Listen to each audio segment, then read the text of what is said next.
Hey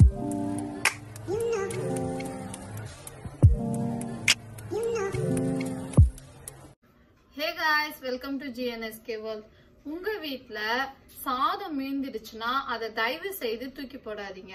இப்போ நான் உங்களுக்கு அந்த சாதத்தை எப்படி யூஸ்ஃபுல்லா ஆக்குறதுன்றதை சொல்லி தர பாருங்க. இப்போ எங்க வீட்ல இவ்ளோ அளவு சாதம் மீந்துச்சு. இதை நான் தூக்கி போடலான்னு இருந்தேன். அதுக்கப்புறமா நான் வந்து இங்க நல்ல வெயில் இப்ப நாங்க இருக்க ஸ்டேட்ல. சோ நம்ம பாட்டிங்கெல்லாம் செய்வாங்க இல்லைங்களா பழுது வத்தல், அது ஞாபகம் வந்தது. சரி அது எப்படி பண்றதுன்னு எங்க அம்மா கிட்ட கேட்டு நான் இப்ப அதை ட்ரை பண்ணிருக்கேன். ரொம்ப நல்லா வந்திருக்கு. அதனாலதான் நான் இந்த வீடியோல உங்களுக்கு அதை ஷேர் பண்ணலான்னு இருக்கேன். இப்ப நான் இப்ப ஒரு கப் அளவு சாதம் எடுத்துக்கிட்டீங்கன்னா உங்க காரத்துக்கு ஏத்த மாதிரி ஒரு 3 பச்சை மிளகாய், நான் வந்து 3 பச்சை மிளகாய் சேர்த்துடுறேன். சேர்த்துட்டு மிக்சியில ஃபர்ஸ்ட் பச்சை மிளகாவை மட்டும் கொஞ்சம் நல்லா அரைச்சுக்கோங்க. அரைச்சிட்டு அதுக்கப்புறமா இந்த சாதத்தை போட்டு அரைச்சி எடுத்துடலாம்.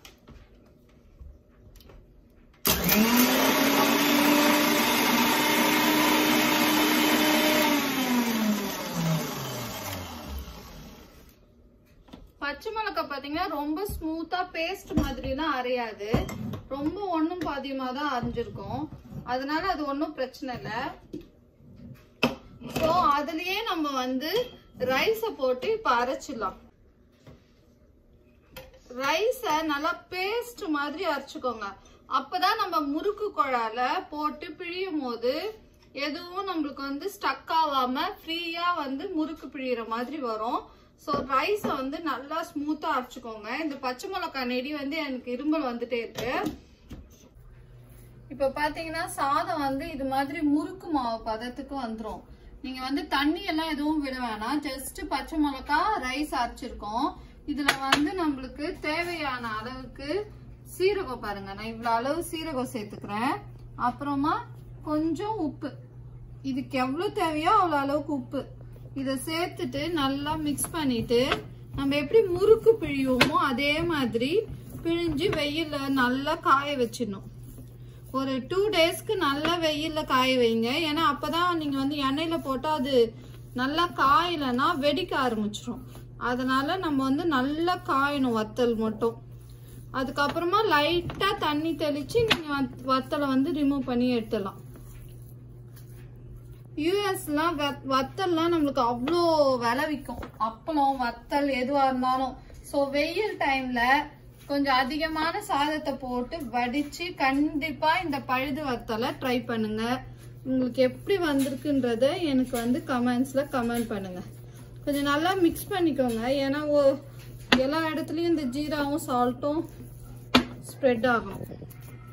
ஓகே, இப்போ நான் என்ன பண்ண போறேன்னா இந்த முறுக்கு குழா இருக்கு இல்லைங்களா, உங்களுக்கு எந்த டிசைன் வேணுமோ நீங்க யூஸ் பண்ணிக்கலாம். என்கிட்ட இதா இருக்கு. ஸோ அதனால நான் இதை யூஸ் பண்றேன்.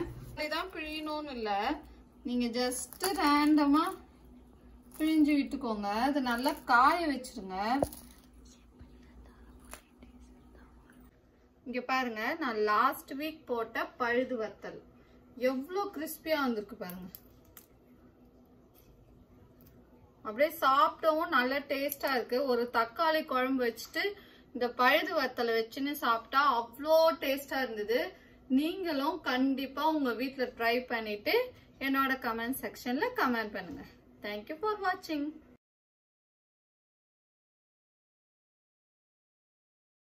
If you like these type of video, do not forget to subscribe to our channel and turn on the notification. Subscribe to our channel, turn on the notification, like this video, share this video, and do not forget to follow us on Instagram. Thanks for watching.